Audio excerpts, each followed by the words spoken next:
County. I was born in Monroe County, lived here most all of my life. I was contacted by the gas company on the original proposed route. I have a farm on Linside, and the original route was proposed to go through my farm, and that's initially how I got involved. I'm going to go over just a couple of introductory comments for you, and they have put together a really very informative slideshow. We're going to go through it and try to not spend too much time on it because we have several speakers here who have some really good information for you. Hopefully we can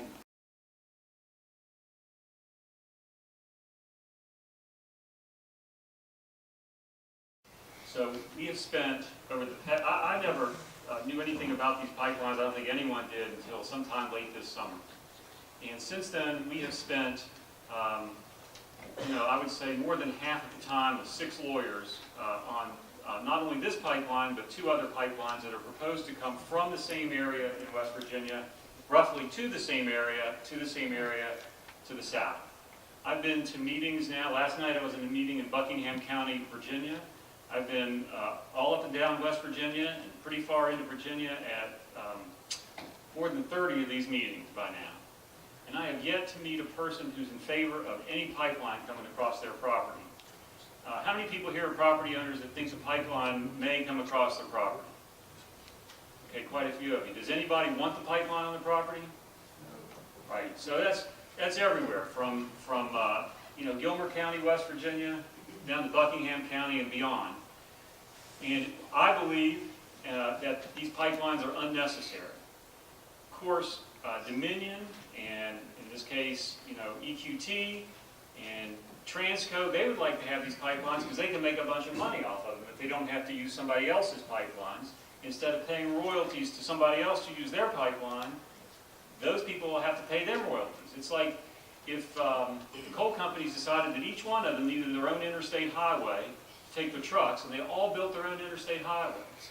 The state pretty soon wouldn't have any grass or trees left. We just have a bunch of interstate highways with coal trucks on them. So these pipelines are much like that. They're the interstate highways of gas transportation. And we need to transport gas, and when it's transported, it should be transported in a pipeline. It's the right way to do it. It's better than putting it in trains. And we don't put any gas in trains in the east that I'm aware of right now. It's all in pipelines. But there are a lot of pipelines in this region already. And it's our position, and it's going to be our position before the federal and state agencies, that that's what should happen. So let me explain to you as quickly as I can the process of what's going to happen. And I'll be glad to talk with you individually. My office is in Lewisburg. I'm here with a card. You can call me. The good thing is we're a nonprofit, so we represent you in these things free of charge. So the process I'm about to tell you with, if you're a property owner and you'd like some help with that, feel free to call me, okay? And I have other lawyers that work with me, and they're all better than I am, so you shouldn't judge the quality of the representation you would get from what I'm going to say here today, because it'll be much higher with the other people that work with me. And again, I promise you'll get more than you pay for. I don't know how much more, but it'll be more than you pay for it. So the first thing, okay, let me explain the process here. These pipeline companies, in this case just the Mountain Valley Pipeline so far, but there's a pipeline that we don't know the exact route, yet, coming close behind it. It'll probably come right through this area as well. And that's a pipeline that would go to Pennsylvania County just like this one. And there's one that's going north of here through Pocahontas County and out into Highland County, Virginia. It's possible, though, even that pipeline gets moved down here, too, because those people up there in Highland County and Nelson County, Virginia, they've got a lot of money, and they don't want that pipeline where they live.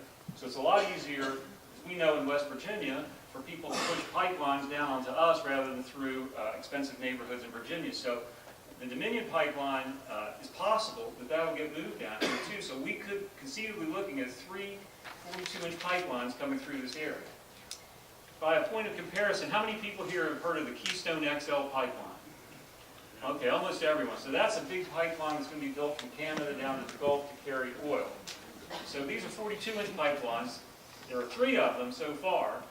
And that's one pipeline is 36 inches. So we have all this controversy around Keystone XL. and very little controversy around 3 42-inch pipelines, and there are more coming.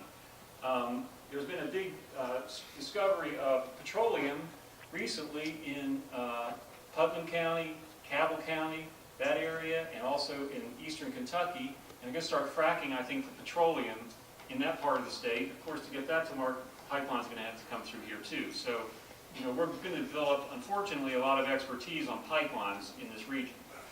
So the way the pipeline gets approved is FERC, the Federal Energy Regulatory Commission, is charged with determining whether or not the pipeline is for public benefit.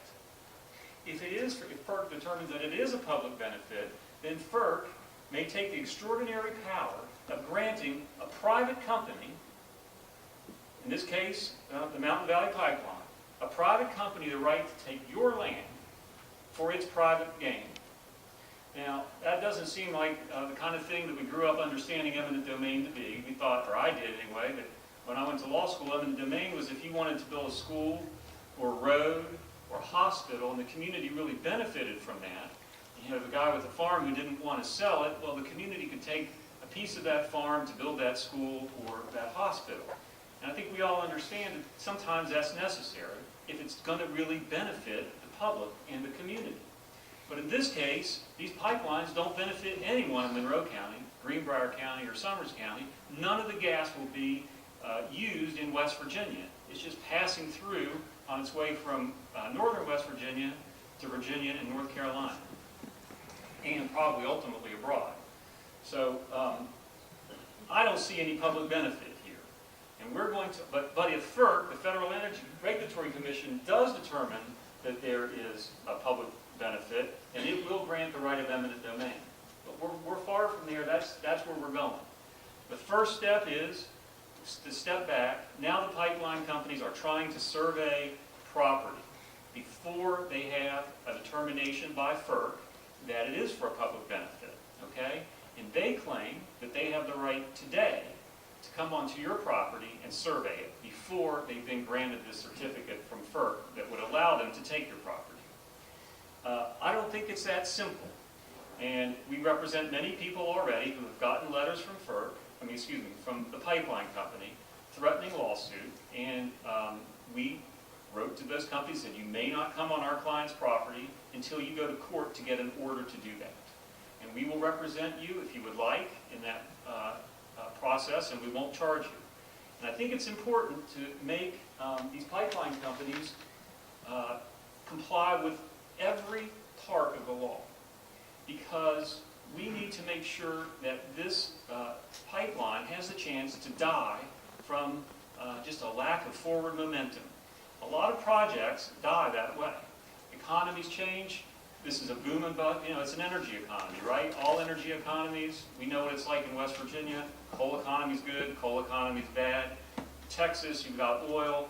Here, it's going to be natural gas now. So the cycle of gas gets cheap, and then it gets expensive and cheap. Right now, the price of natural gas is pretty low. When this pipeline was first thought of by the pipeline companies, the price of gas was higher. So it's only for so long they can sustain these low prices and continue to build projects like this one that costs billions of dollars. So let's make sure that the pipeline companies comply with every part of the law. And the first part of the law is the survey. My advice to you is if you don't want the pipeline on your property, tell them before they come on your property to survey it. They must get a court order to do that to determine not only if they can come on, but if they come on, where they can go on your property, how long they can stay there, what they can do when they're there, and if they have to tell you first, then you can be there with them. A lot of questions that they don't answer and they don't want to, and they just want to come on your property and survey it. So again, if you want to let them on, you know, that's okay. But if you don't and you want help with that, feel free to call me or other people who will help you with it. I think that they will certainly threaten you with a lawsuit, though, and they have many people if you don't let them on. But, you know, if you want to fight for it, that's fine. After that survey, also is the FERC process. That's already started. We're in what's called the scoping phase for the environmental impact study right now. No, we're not. That's Dominion. We will soon be in this pipeline in the scoping phase. That's the next thing that will come. No, I don't think so. Okay. Dominion's in the scoping. You're not. but this is very soon. And what that means is you will have the opportunity to submit comments to FERC about what you think the pipeline will mean to you. I think you should all do that. The opposition to this pipeline is tremendous in Virginia and in West Virginia, and FERC needs to know that, because FERC is, it's a political body, and it needs to understand that people in this region do not want this pipeline built on them. So during that scoping process, you should do that. We will, and I say we, Appalachian Mountain Advocates and many of our clients are raising money, and we're being fairly successful, to hire economists, engineers, biologists, ecologists, all those people to write comments to FERC, so that FERC will have a set of technical comments that it can base its decision on. And if FERC doesn't pay attention to those comments, and we think that it ignores them, then we can sue FERC if it grants the permit or the certificate even after considering those comments. So that's the next step in the process. You have the surveys, then the scoping, and you write the comments to the scoping, and there'll be scoping meetings, and then the official application. That hasn't been filed yet. That'll probably be sometime in the summer or fall, then the decision. So if we work with you, if you're a landowner and you want us to help you, we will do all of that on your behalf. We are going to file extensive comments everywhere about the general impacts and specific impacts on people's land and communities, and we'd love to help you with that. So I think I'm out of time, except I have, should I quit?